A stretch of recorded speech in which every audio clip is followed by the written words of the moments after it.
ராஜசெல்வி. இன்றைக்கி என்னோடய சேனலில் ராஜசெல்வி கிச்சன் சேனலில் மட்டன் பிரியாணி செய்யறதுக்கு என்னென்ன வேணும்னு பார்க்கலாம். 1.5 கிலோ மட்டன், இஞ்சி 200 கிராம், பூடு 150 கிராம், அன்னாசிப்பூ 5 பீஸு, கிராம்பு ஒரு 40 பீஸ், குட்டி குட்டி கிராம்பு தான் 40 பீஸ் எடுத்திருக்கேன். பச்சை மிளகாய் ஒரு 18, நான் இதில் எடுத்துக்கிறது ஒரு 15 எடுத்திருக்கேன். இந்த 3 எக்ஸ்ட்ரா போடணும் போடுவேன். சின்ன வெங்காயம் 200 கிராம், காஞ்ச மிளகாய் வந்து அரைச்சி போடணும். தனி மிளகாத்தூள் பொடி இல்லைங்கன்னா அரைச்சி தான் போட போகிறேன். சோம்பு 1.25 ஸ்பூன், ஏலக்காய் இதில் ஒரு 20 ஏலக்காய் இருக்கும், பட்டை, புதினா பாதி இருக்குது. இந்த அளவுக்கு கொத்தமல்லி கொஞ்சம் கம்மியாக தான் இருக்குது, கொத்தமல்லி நிறைய படம் நல்லா தான் இருக்கும். தேங்காய் ஒரு 150 ml இல்லை 200 ml ஊற்றிக்கலாம். பாசுமதி அரிசி இது ஒரு 1.5 பாக்கெட் போட்டுக்கலாம். இது 1 கிலோ பாக்கெட்டு, 1 கிலோ பாக்கெட்டில் 1.5 பாக்கெட் போட போகிறேன். நெய் தேவையான அளவு எடுத்துக்கலாம். நெய் ஒரு 100 ml ஊற்றலாம். ஏன்னா இந்த மட்டனில் ரொம்ப கொழுப்பு கிடையாது, அதனால் 100 ml நெய் ஊற்றலாம். 150 ml கூட ஊற்றிக்கலாம். உப்பு தேவையான அளவு, தண்ணி வந்து அரிசி மேலே அளவுக்கு இருக்குமோ அந்த அளவுக்கு தகுந்த மாதிரி எடுத்துக்கலாம். அளவு வந்து நான் கரெக்டாக சொல்லுவேன், அதை மாதிரி பார்த்துக்கணும். ஃபஸ்ட்டு மட்டனை வேக வச்சு, மட்டன் வந்து ரொம்ப குழையக்கூடாது, கரெக்டான பக்கத்து வேக வச்சு எடுத்துக்கணும். ரொம்ப குழந்தை நல்லா இருக்காது, பீஸ் எடுத்து அப்புறமா இருக்கணும். தக்காளி ஒரு 6 தக்காளி எடுத்துருக்கேன். கப்பு வந்து 1 கப்பு தயிர் எடுத்துக்கலாம், இதில் 1 டம்ளர் அளவுக்கு எடுத்துக்கலாம். லெமன் வந்து ஒரு லெமன் புளிஞ்சு உரம் விட்டுக்கலாம், இல்லை அரை லெமன் வந்து புளிஞ்சு உரம் விட்டுக்கலாம். நான் தயிர் சேர்க்கறனால நான் லெமன் போட்டாலும் போடாமல் தான் விட்டுருவேன். அவர் இஷ்டம் தான். அது லெமன் போடுறது வந்து அவரை இஷ்டம் தான். லெமன் எதுக்கு போடுறோம்னா அந்த அரிசி வந்து உதிரி உதிரியாக வந்து பிரிஞ்சு வரணும். நம்ம வந்து செய்கிற முறையை வந்து அரிசி வந்து சோறு வந்து உதிரி உதிரியாக செய்யும்போது அந்த லெமன் ஊற்ற தேவை கிடையாது. அப்படி வராதுன்னு நினைக்கிறவங்களுக்கு அது லெமன் ஊற்றிக்கலாம்.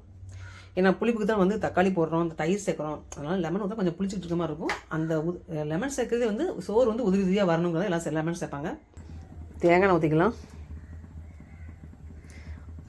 தேங்காய் தவிர வேறு எந்த நெய்யும் சேர்க்க தேவையில்லை. இல்லை நெய் மட்டும் சேர்க்கலாம். நான் நெய் மட்டும் சேர்த்தா ஒரு மார்க்கு சொல்லி சோறு வந்து உதிரி உதிரியாக வராது, அதனால் நெய்யும் சேர்க்கணும், தேங்காயும் சேர்த்துக்குவேன். தேங்காய் சேர்க்கும்போது அந்த பிரியாணியோட டேஸ்ட்டு தனியாக இருக்கும்.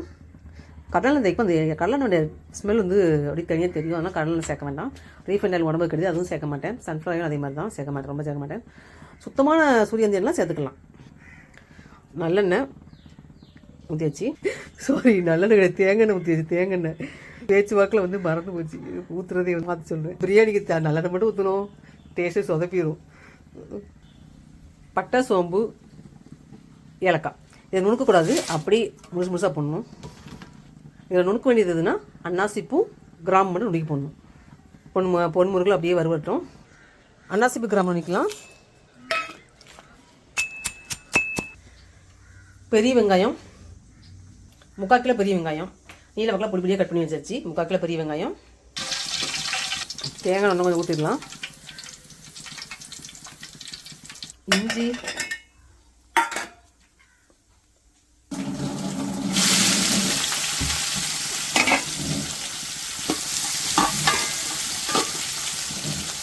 பெரிய வெங்காயத்தை போட்டாச்சு, வதங்க.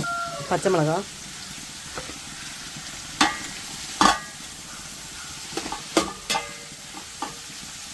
இஞ்சி அரைச்சிக்கலாம். இதோட பூடு சேர்த்துக்கலாம்.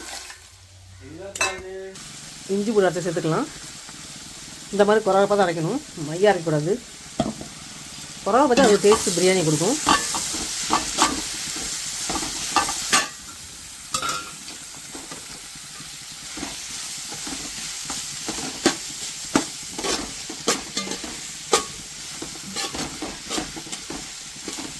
பார்த்தாலே ரொம்ப ஒட்டாது நம்மளுக்கு. சின்ன வெங்காயத்தை அரைச்சிடலாம் குறப்பா. சின்ன வெங்காயம் இஞ்சி பூண்டை நுணுக்கு ஜார்லேயே நுணுக்கியாச்சு. இப்போ வந்து வெங்காயம், சின்ன வெங்காயம் சாறு உள்ள எவ்வளோ நுணுக்கலாம் சாறு இருக்கும், அதனால் அப்படி சேர்க்க வேண்டாம். இஞ்சி பூண்டு வதங்கினப்ப சேர்த்தா போதும். அப்புறம் இஞ்சி பூண்டு வதங்காது, அந்த பச்சை வாடை போகாது.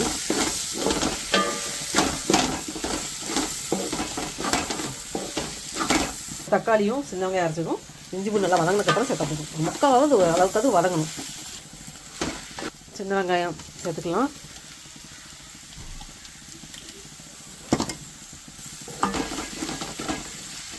தக்காளி,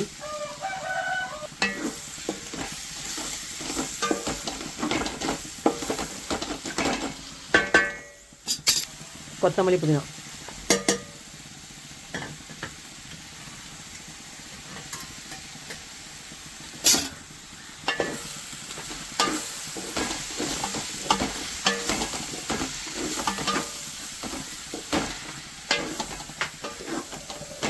கிராம்பு அன்னாசி பண்ணணும் வந்து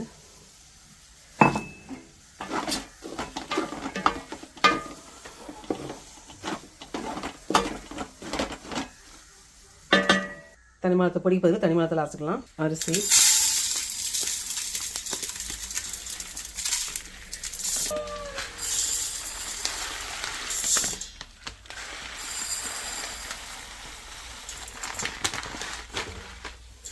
மூணு கிளாஸ்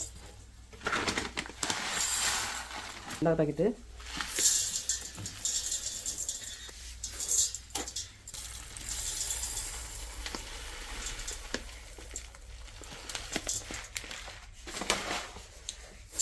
அஞ்சு கிளாஸ் அரிசி.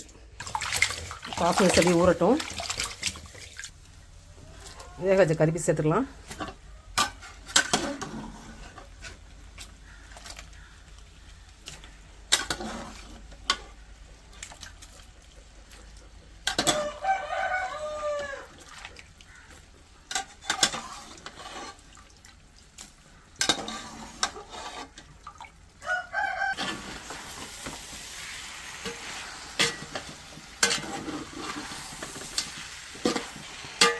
இந்த கறி வேஸ்ட் தண்ணி அளவு சேர்த்துக்கணும்.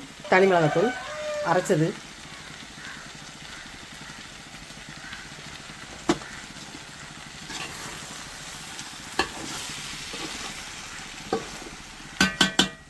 கறி வேஸ்ட் 4 கிளாஸ் தண்ணி இருக்குது.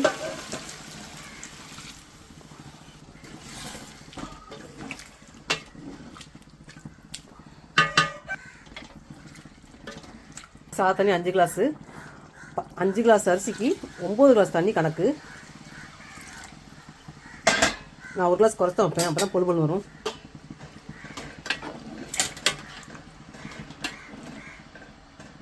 பாஸ்மதி போட்டுடலாம். தண்ணியெலாம் வடிகிட்டு போடணும்.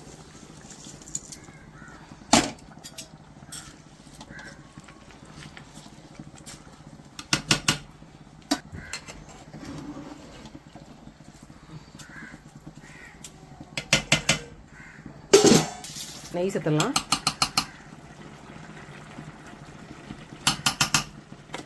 நெய் நான் ஃபஸ்ட் சேர்க்கல, இப்போ தான் சேர்க்குறேன். நெய் இப்படி சேர்க்கும்போது அப்படியும் சேர்க்கலாம், இப்படி சேர்க்கலாம். நான் இப்படி சேர்ப்பேன், சில சமயம் இப்படி சேர்ப்பேன்.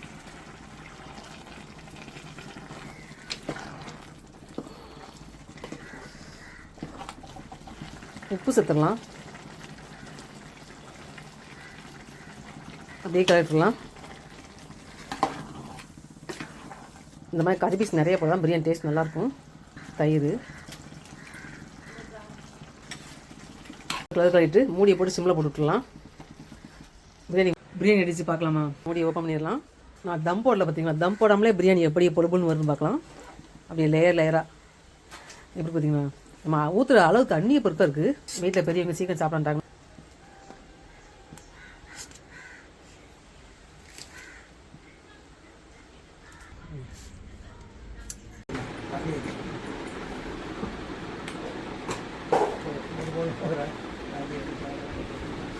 போதும் சொல்லு.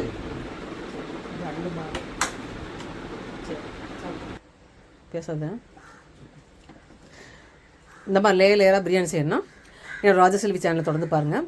பிரியாணி வந்து உதிரி உதிரியாக எப்படி செஞ்சுக்கலாம். தம் போடாமலே. நாளைக்கு தம் போடல பார்த்தீங்களா, சும்மா மூடி செஞ்சேன். நம்ம வந்து அரிசி எவ்வளோ இருக்குமோ அதுக்கு தகுந்த மாதிரி தான் எப்போயும் பிரியாணி செய்யும்போது அரிசிக்கு தகுந்த மாதிரி தண்ணி எடுக்கணும். அப்போ தான் பொழுப்புன்னு வரும். கறி அந்த மாதிரி வந்து உடையிற மாதிரி வந்து வேக வைக்கக்கூடாது. கரெக்டாக நம்ம அந்தந்த ஊருக்கு தகுந்த மாதிரி எப்படி வேகமோ அந்த மாதிரி வந்து கறி வந்து கரெக்டான பக்கத்து வேக வச்சுருக்கணும். ரொம்ப குழையக்கூடாது. பீஸ் வந்து எடுத்து அப்புறமா இருக்கணும். அப்போ தான் பிரியாணி டேஸ்ட்டாக இருக்கும்.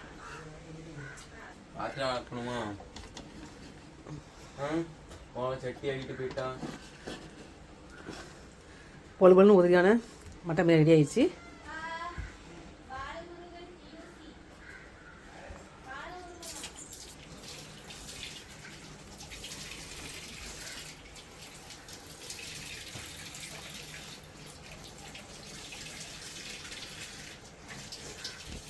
மட்டன் பிரியாணி ரெடி ஆயிடுச்சு.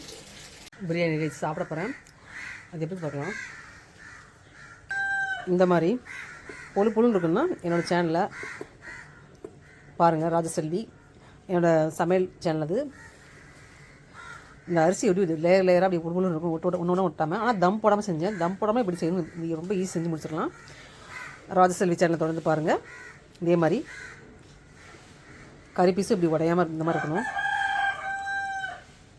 ஒரு பீஸோட உடையில பார்த்தீங்களா, நம்ம வேக வைக்கிற பொறுத்தா இருக்குது.